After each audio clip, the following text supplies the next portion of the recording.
Welcome to the Breakaway podcast, recorded on the campus of Texas A&M. For more information, check out our website at breakawayministries.org. We hope you enjoy the message.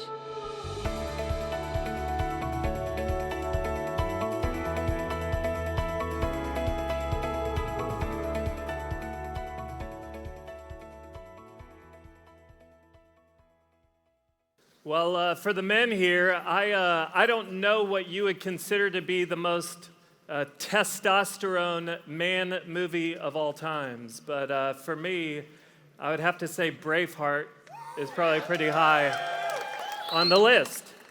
And I know Braveheart came out before every single one of you were born, but you need to see the movie. It's a great movie. And the thing that makes Braveheart such a great movie is that it is full of these incredible quotes.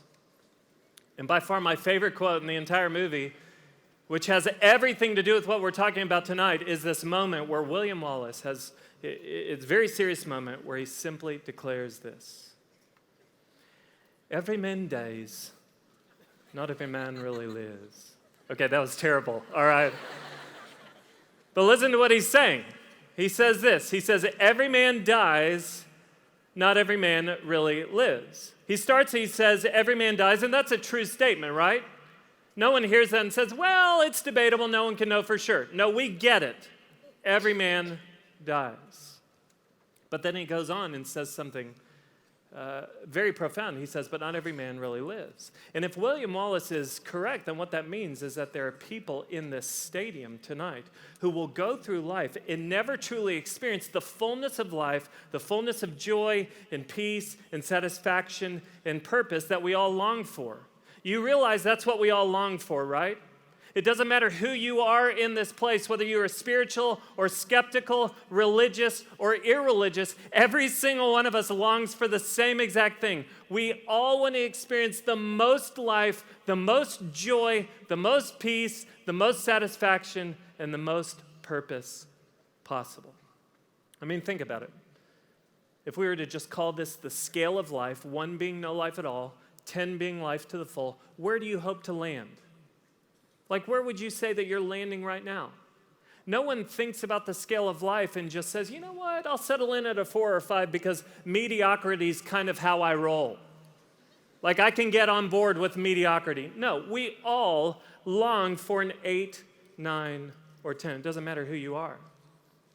But you want to know why many of us will go through life and stall out at a 4, 5, or 6. You want to know why many of us will feel like this life that we long for is always just beyond our fingertips? The reason that many of us will go through life and die but never truly live is because something will be broken in our lives and we won't allow Jesus to step in and heal it. If you were to take this book and you were to read through especially the Gospels, what you would find out about Jesus Christ is that he is in the business of healing that which is broken. And I promise you, if you want to be someone who goes through life and truly lives, you will have to become acquainted with Jesus Christ as healer. And it all begins with you answering the question that Jesus asks in John chapter 5. So if you have a Bible, I want you to turn with me tonight to John chapter 5. That's where we're going to be. John chapter 5. If you were with us last week, then you know that we began a series that we are calling Trajectory, 5 semester-shaping questions from Jesus. And here's what we said. If you were to read this book, you would see that Jesus Christ loved to ask questions. And his questions were never just intended for his immediate audience. His questions were intended for each one of us. And his questions are so important that your answers to his questions will in many ways define who you are and determine how you live. They will impact the trajectory, not just of your semester, but of your life and oftentimes your eternity. The question that's on the table for each one of us tonight is simply this: do you want to be healed?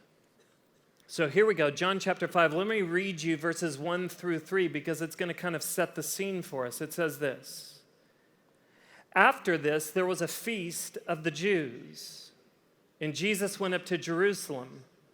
Now, there is in Jerusalem by the sheep gate a pool in Aramaic called Bethesda, which has 5 roofed colonnades.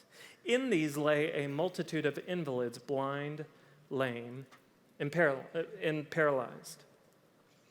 So the author starts out and he just sets the scene. He says Jesus is on his way to Jerusalem, and when he gets there, he goes to this place. It's the pool of Bethesda. And the author kind of fills us in and says that the pool of Bethesda is a gathering place for invalids. That word invalid is a general term that refers to those who are sick, weak, or powerless. And the author gives us some examples of people who are in attendance. There are those who are blind, lame, meaning crippled, or those who are paralyzed. Now, here's how I want you to think of these people. I want you to think of these people as those who have something broken in their lives. So he says that there are blind people in attendance. Well, if someone's blind, then in a sense, their eyes are broken. They're not working as they should. And he says that there are people who are lame and paralyzed, crippled and paralyzed, meaning that they have legs that are in a sense broken. They're not working as they should. So you combine that truth with the fact that the word invalid carries the meaning of powerless, and here's what we know about the pool of Bethesda. We know that the pool of Bethesda is a gathering place for those who have something broken in their lives and they feel powerless to do anything about it. Now, I need to make a clarifying statement, and I don't want you to miss this. This is very important. If you or someone you know has a physical disability, then I need you to hear me say tonight that I'm in no way trying to imply that if you have a physical disability, you can't experience fullness of life. That's not true. In reality, I think a lot of times those who have physical disabilities experience more life, more joy, more peace, and more satisfaction than those who have no physical disability. But I firmly believe that the picture that the author John is trying to paint here in this story is a picture of some people who are missing out on life. It's a group of people who, on a scale of life, 1 being no life at all, 10 being life to the full, would probably land somewhere at a 1 or a 2. Why? Because something is broken in their lives and they feel powerless to do anything about it. Okay? Now, I need all eyes on me. Please do not miss this. Here's the thought that I had as I was studying this text. The thought that I had was simply this. What if this stadium tonight, Kyle Field, in College Station, right here in September 2016, what if this stadium is a lot like the Pool of Bethesda? What if this place tonight is a gathering place for a bunch of people who have something broken in their lives and they feel powerless to do anything about it? And you might hear that and you might say, you know what, I can't resonate with that at all. You're not talking about me. I don't have anything broken in my life. But let me just ask you to think about this. If the majority of decisions that you make, like what you wear or what you eat or what you post, if the majority of the decisions that you make are driven by your need for someone to approve of you, accept you, like you in person or on social media, or just think you're cool, can't we agree that there's something broken about that? Because the reality is your life is just one big audition. Your life is just one perpetual episode of the TV show The Voice. You are constantly auditioning before a panel of people like your friends or your parents or even complete strangers at the gym. Your life is just one big audition. There is something broken about that. If you lie or exaggerate or tell half-truths about who you are, what you have, or what you've done so that people will think more highly of you, can't we agree that something's short-circuiting? Something's not working as it should? Or if you only see the negatives in yourself, like you look in the mirror, you look at a number on a scale and you hate what you see, and you look at your personality and you despise your personality and all you can see is your flaws, can't we agree that there's something broken there? Or if you're an angry person, like you just wake up angry, you don't even know why you're angry.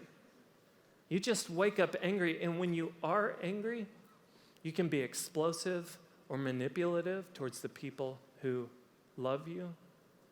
Can't we agree that there's something broken there? Or guys, if girls would view you as a player, if you're someone who will tell girls whatever they want to hear so that you can get whatever you want, if you will manipulate them, if you will toy with their hearts, and you can see the pain and the hurt that you cause them, and it really doesn't bother you that much, can't we agree that there's something broken there? Or if you constantly run back to the things that you don't want to do, whether it's looking at porn or drinking too much or using drugs or manipulating your diet in an unhealthy way or cutting yourself, can't we agree that something is broken? And if something is broken, can't we agree that you are missing out on life?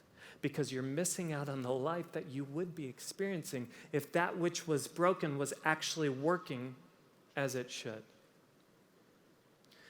You know what? Throughout the years, God has revealed various big areas of brokenness in my life, whether it's an issue with lust or bitterness and resentment towards someone who has wronged me or an unhealthy need for people's approval. Most recently, God has revealed that I just have a negative outlook on life. Like I regularly see the worst in myself, in others, and in life in general. Have you ever been around someone who is constantly negative? It is draining. And I can just tell you, having a negative outlook on life, it is exhausting. I'll just speak for myself and tell you, man, something's broken. And I've been missing out on life. What is it for you? What's broken in your life? What's causing you to miss out on life? Look back at the text, verse 5. The story now zooms in on one guy in particular. It says this: one man was there who had been an invalid for 38 years. I want to put it in the language that we're using tonight. There's a man in particular who has had something broken in his life for 38 years. Here's what that means. It means that this guy has been missing out on life for 38 years. You want to make yourself feel a little crazy? You probably don't want to do that, but just go with me here. If you want to make yourself feel a little crazy, then just answer this question. How long have you allowed something to be broken in your life? Because that will tell you just how long you have allowed yourself to miss out on life. Shortly after I graduated from college here at Texas A&M, I went and worked for a church. And after a year, I left that church feeling very wounded and hurt, especially by three men on staff at this church. And after I left that church, bitterness and resentment moved in and made themselves at home in my life. And bitterness and resentment for 4 years controlled me. I couldn't drive past that church or hear these three guys' names without having this negative emotional response inside of me. When I heard their names, I resented their successes and I inwardly celebrated their failures. I became that drama friend. Because anytime I would hang out with my friends, I would just spill my bitterness and resentment out onto them. After 4 years, I think God he had finally just had enough of it. And so in his grace, he beautifully brought healing in my life, and he restored those relationships. But when I look back on that 4-year season, I can confidently say, man, I missed out on life for 4 years straight. I missed out on life because bitterness and resentment moved in, made themselves at home, and completely controlled me. Ask yourself this question: how long have you been looking at porn? How long have you been auditioning for the approval of your parents, of a friend? How long have you been angry? How long have you held on to anger, bitterness, and resentment towards someone who has wronged you? How long have you been a player? How long have you been running back to things like drinking too much or manipulating your diet or cutting yourself? That will tell you just how long you've been missing out on life. When I was in 6th grade, my brother and I were planning to fly from Dallas to Austin, and my cousin took us to the airport, Dallas Love Field. And it had been raining that day, and my cousin was the one with the umbrella. And what he had was simply this janky umbrella that didn't have a handle on the bottom. It was just the metal end. And we were in the terminal, and it was just this freak deal where my cousin asked me if I had something to write with. And so as I was bending down, looking in my backpack for something to write with, my cousin randomly threw the umbrella on the ground, and it popped open, and that metal end shot straight up and hit me directly in my right eye. And I went into the bathroom, and I pulled down my eyelid, and there was this massive red abrasion. And it didn't hurt that I was crying like a little girl, or a little boy, if that offends you girls. Either way, I was crying. And the way things played out was that I had to go to the emergency room, and after they put drops in my eyes, they hooked me up with a sweet eye patch. And just to fill you in on how sweet this thing was, I will never forget it in my life, because it was this blue fabric with this white fabric on top of the blue fabric, and then on that white fabric was a picture of a Dalmatian dog. So basically in 6th grade, I was just walking around proclaiming, please give me a swirly, all right, with my sweet white Dalmatian eye patch. But after I got rid of that sweet eye patch, what ended up developing in my right eye was what's called an eye floater, which basically means that I see black dots in my right eye permanently. Like right now, I see black dots right here. And for the first year of having this eye floater, I didn't know that it was an eye floater. So I just thought that there was a mosquito constantly following me around. I kid you not, I'd be like, and I could not get that thing out of there. And then I realized he was here to stay. And then he got some friends. And so now I literally see several black dots right here. But I've just gotten used to it over time. Like, I've just gotten used to life with an eye floater. I've just gotten used to bad eyesight. The world that I know is a world with black dots right here. And the reason that I tell you that is that I wonder if many of us do the same thing with our brokenness. I wonder if many of us allow brokenness to remain in our lives for so long that we just get used to it. And the world that we know is a world where something is broken in our lives. And what ends up happening is we just begin to believe that that brokenness is who we are. And we begin to believe the lie that life at a 5 or a 6 is actually life at a 7, 8, 9, or 10. That's why I think many guys and girls will say, you know what, looking at porn, it's just not that big of a deal. I mean, I'm a college student. That's just kind of what we do. You know what, partying on the weekends, that's just what we do. It's just not that big of a deal. You know what, I'm just an angry person. I'm just an insecure person. That's just who I am. You need to accept me for who I am. You need to know you've bought into a lie. Jesus interrupts this man's life with a question. Look at verse 6.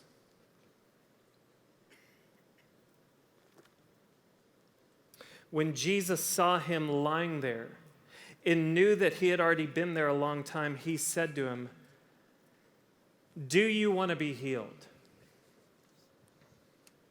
Do you want to be healed? Just put yourself in this story. Can you imagine this? Here's a guy who's been paralyzed for 38 years, and then Jesus just walks up and matter-of-factly asks, "Do you want to be healed?" I just imagine this guy sitting there being like, "I'm sorry, you're going to need to repeat your question because I could have sworn you just said, 'Do you want to be healed?' And that would be coconuts." But Jesus walks up, and in a moment in time, he asks a question that assumes that the impossible is possible. After 38 years, I mean, think about it. This guy has seen himself for 38 years through the lens of his paralysis. Society has seen this guy through the lens of his paralysis. And then Jesus invades his life in a moment in time and assumes that everything can change. Do you believe that in your life tonight? That no matter how many times you've tried to change or step away from certain things, do you believe that the impossible just might be possible in your life if Jesus shows up and heals that which is broken? Do you believe that? At the same time, I think it's important for us to acknowledge the fact that Jesus asked the guy if he even wanted to be healed. What's the guy going to say to that? No thanks, dude, I'm good, but I bet that blind guy over there would love to talk to you, but I'm good. No. Of course he would want to be healed. But it's interesting that Jesus asked, because if you were to read this book, you would see that Jesus didn't always ask. A lot of times he would just walk up and say, get up, or be healed, or the demons come out, or he'd take some mud and he would rub it in people's eyes. But he asks, do you want to be healed? And I think it's a really valid question. I think it's a very important question for us tonight. Do you even want to be healed? Because here's the thing. If Jesus steps in and heals that which is broken in your life, things are going to change. Sin is going to be uprooted from your life. And it might require some hard work and effort. Things are going to change. There's a reason that you keep running back to certain sins, because they are enjoyable. And at least for a moment, they can be satisfying. Over the years, I've had the opportunity to sit in counseling situations with a lot of students who are in dating relationships. And there's been several times where I'll be sitting with a guy or a girl and they're telling me about their relationship, and it is just abundantly clear that it is a very unhealthy relationship. And so the wisdom and the counsel I give them is to get out. You want to know why they don't end up taking my advice? Here's what they say. And I guarantee you that there are people all over the place who have said this before. I have said this before. Here's what they say. I just can't imagine my life without him in it. I just can't imagine my life without her in it. So think about what they're saying. What they're saying is, hey, you know what? I can sit here and acknowledge that this might be an unhealthy relationship. I acknowledge that this relationship might be stealing life from me. But at the same time, I just want to acknowledge that this relationship is still giving me some life. It might be stealing more life than it's giving, but I'm scared to get out of it because I fear that I will miss the life that it is giving me. And I wonder if some of us are just in the same place with our brokenness tonight. Jesus is asking the question, do you even want to be healed? And if you're really honest, something in you feels the same way. I like looking at porn. I don't know if I can imagine my life without that outlet.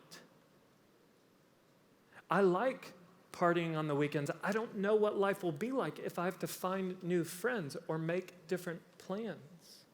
I don't know what my life would be like without cutting because it makes me feel like I'm in control. I don't know if I can envision a life without this bitterness or resentment, because if I basically let go of my bitterness and resentment, then what I'm saying is that person who wronged me wins.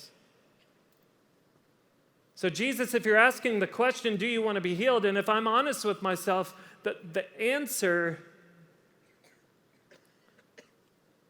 is no.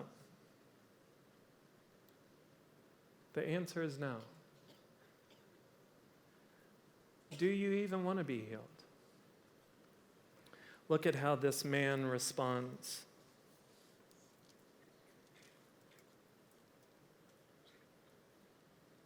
Verse 7, the sick man answered him, Sir, I have no one to put me into the pool when the water is stirred up, and while I'm going, another steps down before me. So Jesus asks the question, do you want to be healed? And here's what he says. He says, yeah, I kind of do want to be healed, but here's the problem, Jesus. I don't have anyone to help put me into the water when the water is stirred up.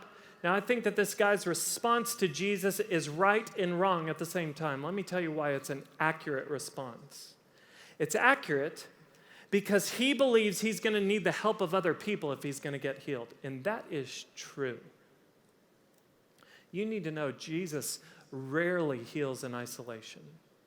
Jesus oftentimes uses his people to heal his people. So let me just ask you, do you have a few men or a few women in your life with whom you can be fully known and fully loved? Do you have a small army of people who can celebrate your strengths, yet then they've seen behind the curtain of your life and they're very familiar with the brokenness in it? And they love you enough not to tell you what you want to hear, but what you need to hear. You need to know the Christian life has always been meant to be personal, but never private. That's why this guy's response is right. Let me tell you why his response is wrong. There was this superstition around the pool of Bethesda. What people believed was that every once in a while, an angel would come and stir the waters. And the first person in the waters after it was stirred would be healed. The reason that this guy's response is wrong is that he believes that there is another source of healing besides Jesus Christ. You need to know if you're going to experience healing from the brokenness in your life, it's going to have everything to do with Jesus. Let me tell you why. At the root of all brokenness is sin. Like, we can look out into this world, and many of us can look out and watch the news, and we can say, this world is a broken place. At the root of that brokenness is sin. And Jesus Christ, who is the only person who has ever successfully dealt with sin. That's what he did on the cross. Jesus Christ, who wasn't as God, stepped out of heaven and into earth. He voluntarily took the sins of the world upon himself. He was crucified on a cross. And on that cross, he endured the wrath of God, and he was put in a tomb, but on the third day, the stone was rolled away, and he rose from the dead as a display that sin and death had been conquered.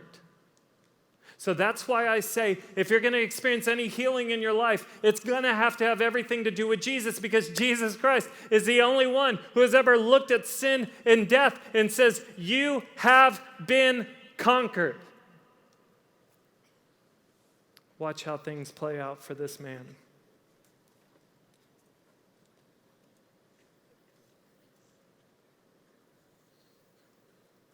Verses 8 and 9. Jesus said to him, get up, take up your bed and walk. And at once the man was healed, and he took up his bed and walked. Just put yourself in this story. Here's a guy who has been paralyzed for 38 years, and in a moment in time, Jesus steps in. And what are the words to him? Get up. And in that moment, this tingling sensation enters his toes. That's new. He's never felt that before. And then that tingling sensation spreads throughout the entirety of his foot. And then it begins to make its way up his calf and then into his thighs. And it becomes this moment of truth where it's like, man, this is happening. And I don't know if you've ever watched a 1-year-old who's kind of pulling up on something, or a baby when they stand up for the first time, but they just have this look of like, this is different. Like, the way things look up here is way different than it looked down there. And I don't know if this guy just shot up and started doing the running man, or if he just kind of took his time and it was shaky. But just imagine that moment in time where he takes his first step, and right as his foot hits the ground, he shoots up the scale of life. And that moment in time when Jesus invades his life, he goes from a 1 or a 2 to a 9 or a 10. Why? Because that's what Jesus is in the business of doing. He's in the business of moving people up the scale. And he does it by healing that which is broken. You know what? Maybe you're here tonight and you're hearing me talk about this scale of life, 1 being no life at all, 10 being life to the full, and you're like, you know what does a 9 or a 10 even look like? The reality is it looks different for every person here. And there's so much more to say about it than we can cover tonight, but at least what we're talking about tonight if you're gonna experience life in joy, in peace, it will have everything to do with Jesus Christ healing that which is broken in your life. This is what he's in the business of doing. I have watched Jesus Christ move people up the scale by healing them from an addiction to pornography. I've watched Jesus move people up the scale by healing them from an eating disorder.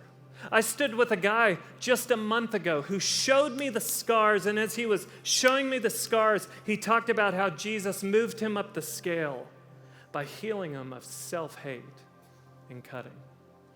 I've experienced firsthand Jesus Christ moving me up the scale by healing me of anger, bitterness, and resentment toward those who have wronged me in my life. Let me just ask you, what if Jesus wants to start moving you up the scale tonight?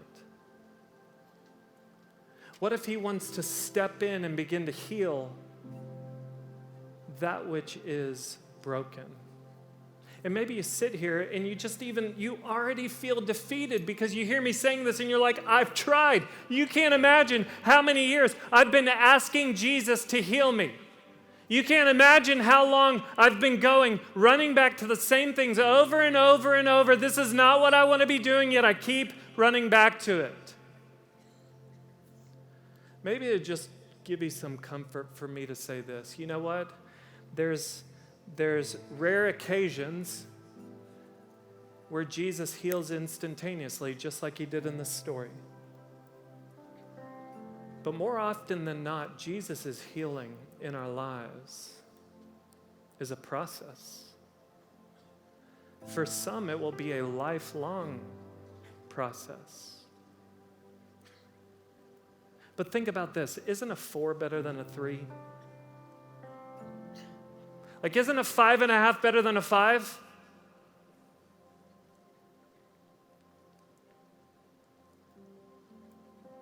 The great news is that even in the midst of the process, God's love for us is strong. Jesus went to the cross and paid fully for all of our sins. That means his grace is sufficient to cover over all of your failures along the way. What if Jesus Christ wants to move you up the scale tonight? William Wallace was right. Every man dies. Not every man really lives. You want to be someone who goes through life and truly lives. I promise you, you will have to become acquainted with Jesus Christ as healer. And it begins with you answering this same question that he asked the man in John chapter 5. Do you want to be healed?